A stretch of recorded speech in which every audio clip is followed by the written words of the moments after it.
Hey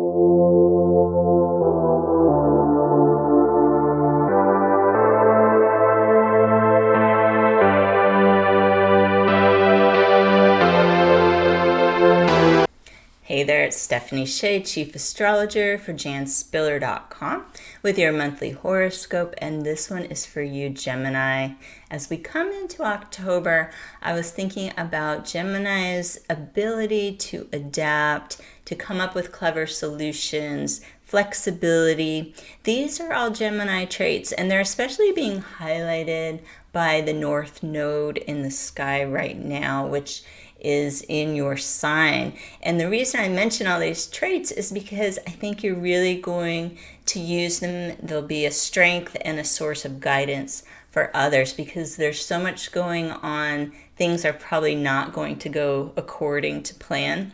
And you'll be able to roll with it. We've got the rarity of 2 full moons this month, as well as 2 inner planets in retrograde. One of those being Mercury, your planetary ruler. So we've got bookended full moons. Aries full moon October 1st, Taurus full moon October 31st. This really puts an emphasis on information coming to light. That's definitely something the full moons do. And it might feel really tempting to take an action based on the information revealed, but this isn't the time to make a big move forward. So Mars and Mercury retrograde, it's really the month to review, revise, and reevaluate your current circumstance. More will be revealed, and you will have a lot more clarity towards the middle of November after we get out of Mars retrograde.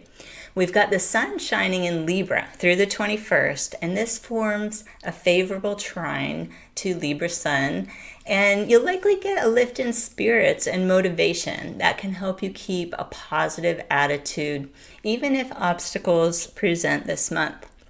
On the 22nd, the sun will move into Scorpio, and that will help you to deepen the bonds with loved ones, as well as process your feelings through a creative outlet, whatever it might be. Some Geminis are writers. That's a trait that can emerge for Gemini people, but you may have something else you do that feels like a creative expression. It's really important go-to during this month especially. Now we've got Mars retrograde all month, as I mentioned, and that can help you get clear about your personal needs. It could be that certain groups or friendships feel a bit strained under this astrology. You're being directed to identify what you need so you can share it with others and rebalance your relationships to be healthier. Maybe you're an overgiver.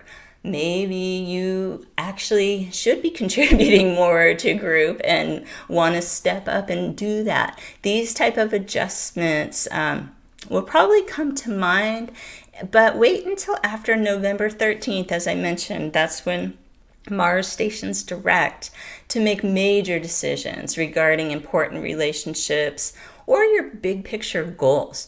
Just take note of what you notice this month and know that you'll have more clarity as we move towards the end of the year. So let's talk about Mercury retrograde. Mercury is your ruling planet, so usually Gemini people feel the Mercury retrogrades more so than other signs that aren't ruled by Mercury. Mercury is stationing retrograde in Scorpio October 13th, and by October 29th, it will move back to the late degrees of Libra. This puts an emphasis on daily work, health, and your relationships. You can see that's kind of strong this month as far as what to review and revisit. When Mercury's retrograde, it's time to come out of autopilot and consider where you are and how you got here. Geminis usually move pretty quickly. Air sign, fast-moving energy. That's great. You get a lot done, do a lot of different things, but sometimes you just gotta stop in your tracks and think, is this where I want to be? That's what this Mercury retrograde will be super useful for. So make time in your daily schedule for some contemplation, reviewing the past. It doesn't have to be a lot of time, even if you just get 5 minutes a day to sit quietly. That will be very helpful. It's likely you need to make a few adjustments to a work-related project or a relationship before you can move forward. So you can hopefully make use of that cycle. We've got the new moon on October 16th in the sign of Libra.